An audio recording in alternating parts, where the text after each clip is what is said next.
শুক্রবারের খেলাধুলায় মেতে উঠেছে অনেক শিশুরা দিনাজপুর বড় ময়দানে। এখন বাজে সকাল 11টা, যার কারণে মাঠে কোনো ভিড় নেই। বিকাল হতে হতে এই মাঠটি লোকে লোকারণ্য হয়ে যায়। প্রতিদিন বিভিন্ন খেলাধুলা সহ মানুষ ঘুরে বেড়ায়।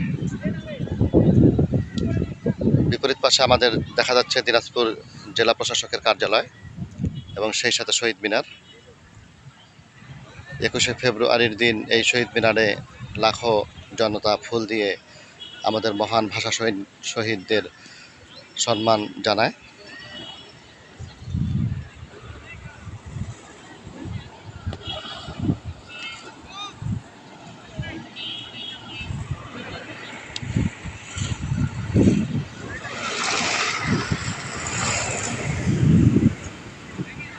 চমৎকার নির্মাণ শৈলীতে নির্মাণ করা হয়েছে আমাদের দিনাজপুর বড় ময়দানের এই ঈদগাহ মিনারটি, যেটি তৈরি করতে আনুমানিক ব্যয় হয়েছে 6 কোটি টাকা। 2015 সাল থেকে 2017 সালের মাঝামাঝি সময়ে এটি নির্মাণ করা হয়। প্রতি বছর লাখ লাখ মুসলিম ঈদের জামাত আদায় করেন এই ময়দানে। এটি দক্ষিণ এশিয়ার সর্ববৃহৎ ঈদগাহ ময়দান।